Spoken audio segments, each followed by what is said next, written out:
This is a Bachmann Spectrum 460, and today I'm going to talk about why I'm not a huge fan of it.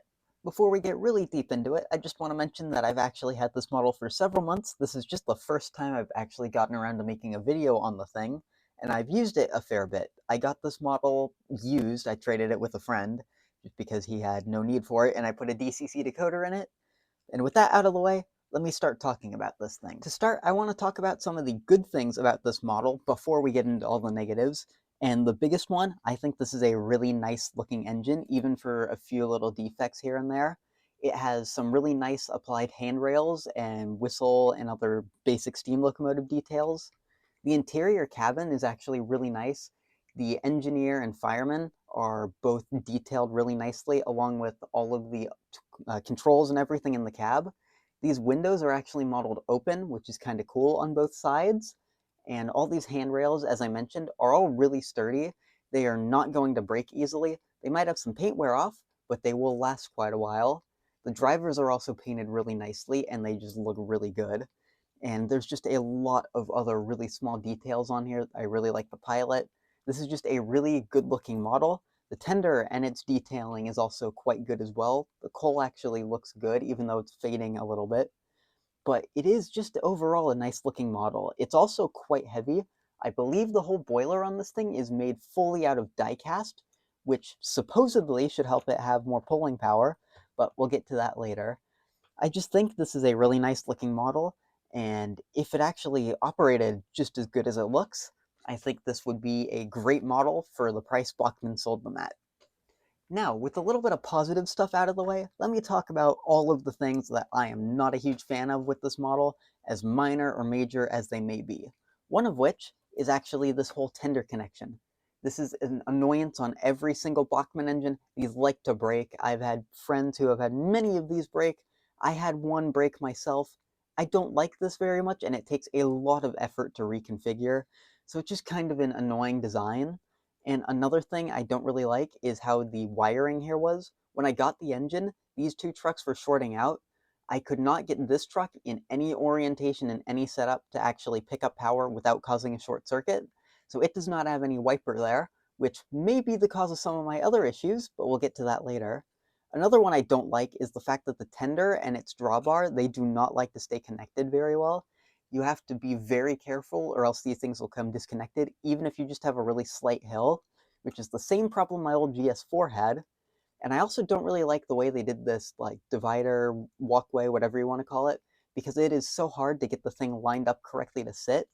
And if you bump it just the wrong way, it'll fall off and you will have problems yet again. But I think the biggest problem by far with this engine is the performance. The performance on this engine is very much not great.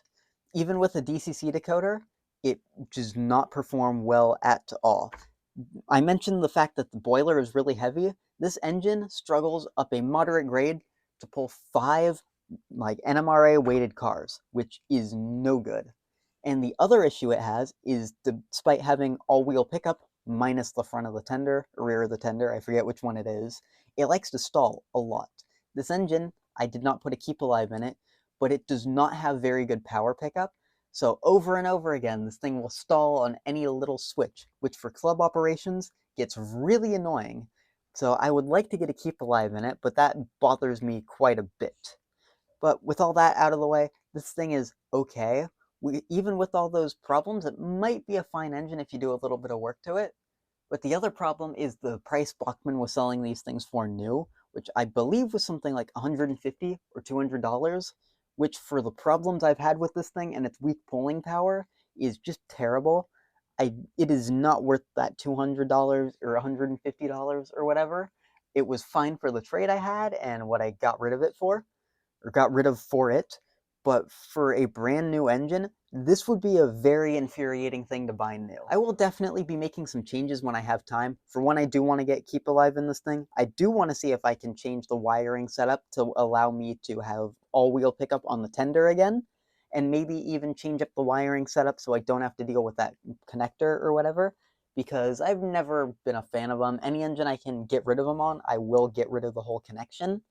So it'll need a little modification, but hopefully in the long run, that'll make this thing better. So with my complaining and overview of this thing out of the way, how about we just go run the thing for a little while?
So, all in all, it's an okay engine. The detail on the thing is amazing for a Bachmann, the weight is really good, however, the performance definitely needs quite a bit of attention. So, thanks for watching, and I hope you enjoyed the video.